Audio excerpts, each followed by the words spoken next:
কেবলমাত্র 14 দিনের মধ্যেই গোটা চীনের এমন ব্যান্ড বাজিয়ে দিয়েছে ডোনাল্ড ট্রাম্প যে কয়েকশো বিলিয়ন ডলারের লস তো হবে। উপরন্তু চীনের সবচেয়ে গুরুত্বপূর্ণ একটা প্রজেক্টকেও সম্পূর্ণ দখল করে নিয়েছে আমেরিকা। আর আমি শেষ এক মাস ধরেই বলছি, ট্রাম্প কিন্তু ভয়ঙ্কর কিছুর প্ল্যানিং করছে। কিন্তু গ্লোবাল মিডিয়া যদি দেখেন তাহলে ওরা এতদিন ট্রাম্পকে সিরিয়াসলি নিচ্ছিল না। আর আজ দেখুন কি খবর এসেছে। বিশ্বের সবচেয়ে গুরুত্বপূর্ণ একটা প্যাসেজ পানামা খাল, যার নাম ডেফিনেটলি আপনারা বহুবার শুনে থাকবেন। এটা 82 কিলোমিটার চওড়া একটা খাল, যা 1881 সালে তৈরি করা হয়েছিল পানামা দেশের মধ্যে দিয়ে। এটাই কিন্তু মেন রুট যা আটলান্টিক মহাসাগর আর প্রশান্ত মহাসাগরকে জুড়ে রেখেছে, এবং আমেরিকা, চায়না সহ বিশ্বের বড় বড় দেশের জন্য এটা খুবই গুরুত্বপূর্ণ একটা ট্রেড রুট। এখন এই পানামা খাল, যেমনটা আমি বললাম, আমেরিকা আর চায়নার জন্য খুবই গুরুত্বপূর্ণ। কিন্তু চায়না কি করে? কিছু বছর আগে 2017 সালে পানামার সাথে একটা চুক্তি করে, যার আন্ডারে এই পানামা খালের এরিয়াও চীনের BRI প্রজেক্টের সাথে যুক্ত হয়েছে। এবং চাইনিজ কোম্পানি এই প্রজেক্টের আন্ডারে এখানে পোর্ট আর রোড ডেভেলপমেন্ট করছিল। অর্থাৎ সহজ ভাষায় বললে এই গুরুত্বপূর্ণ প্যাসেজ অনেকটাই চীনের ইনফ্লুয়েন্সে চলে এসেছে। এখন ডোনাল্ড ট্রাম্প ক্ষমতায় আসার পর সরাসরি ধমকি দেয় যে আমরা এই পানামা খালের ওপর হামলা করে এটাকে সম্পূর্ণ ক্যাপচার করে নেব। আর এটা কিন্তু খুবই সিরিয়াস ধমকি ছিল। কিন্তু শুরুতে এটাকে বাকি দেশ লাইটলি নিলেও এখন পরিস্থিতি বিগড়ে গেছে। দুদিন আগেই ডোনাল্ড ট্রাম্প কি ধমকি দেয় সেটা আগে শুনুন। Secretary of State Rubio is in Panama right now, and we're talking about the Panama Canal. What they've done is terrible. They violated the agreement. They're not allowed to violate the agreement. China's running the Panama Canal. That was not given to China. That was given to Panama foolishly. But they violated the agreement, and we're going to take it back, or something very powerful is going to happen. তো দেখলেন, Donald ট্রাম্পের দাবি অনুযায়ী 1977 সালের চুক্তির under আমেরিকায় Panama খাল থেকে সরে এসেছিল।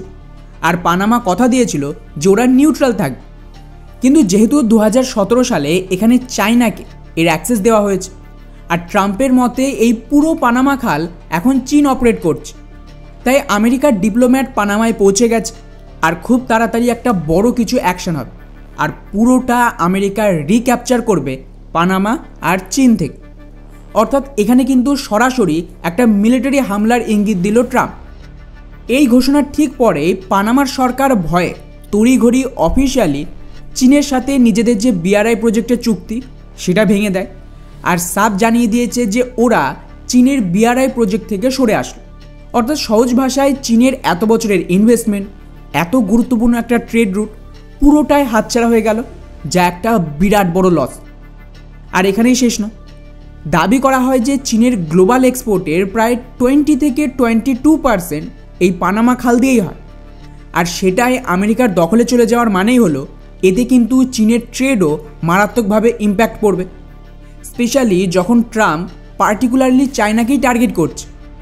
কিন্তু ইন্টারেস্টিং ব্যাপার হলো পানামা চীনের সাথে এই চুক্তি বাতিল করলেও এখান থেকে বাঁচতে পারবেন। আপনাদের আমি মাসখানেক আগে থেকেই একটা কথা বারবার বলছিলাম, যেটাকে নিয়ে অনেকেই কমেন্ট বক্সে ফেক গল্প বলছিলেন। আর তা হলো আমেরিকা ট্রাম্পের আন্ডারে ইকোনমিক ইউনিয়ন তৈরি করছে, এবং যেহেতু ইকোনমিক ইউনিয়ন তৈরি হবে তার মানে দাঁড়াচ্ছে যে আমেরিকা তার সুপার পাওয়ারের স্ট্যাটাস হারিয়ে ফেলবে, আর একটা রিজিওনাল পাওয়ার হবে, যা মাল্টিপোলার বিশ্বের শুরু। আর এই রিজিওনাল পাওয়ারের মানেই হলো আশেপাশের পুরো এরিয়া সম্পূর্ণ আমেরিকার দখলে যাবে, আর আমেরিকা মিডল ইস্ট, এশিয়া থেকে সরে গিয়ে নিজের দেশেই কিন্তু ফোকাস করবে।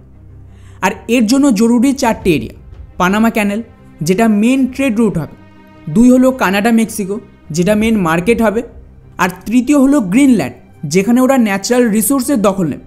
আর স্টেপ বাই স্টেপ ট্রাম্প প্রত্যেকটা ক্যাপচার শুরু করছে। এখন অপেক্ষা হলো যে ট্রাম্প কি করে, পানামাকে ধমকি দিয়ে ওদের থেকে পুরোটা আমেরিকাকে হস্তান্তর করায়, নাকি বাকি দেশকে ভয় দেখাতে ওরা মিলিটারি অপারেশন চালিয়ে ক্যানেলের দখল নেয়।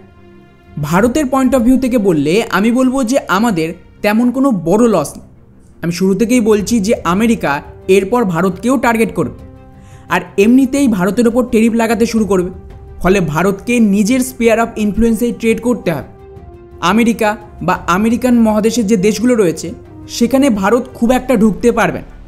মাঝখান থেকে লস যদি কারোর হয় সেটা হবে পানামার চায়না, এবং যত চীনের ইকোনমি এইভাবে ক্ষতিগ্রস্ত হবে তত কিন্তু ওরা ভারতের ওপরে ডিপেন্ডেন্ট হবে।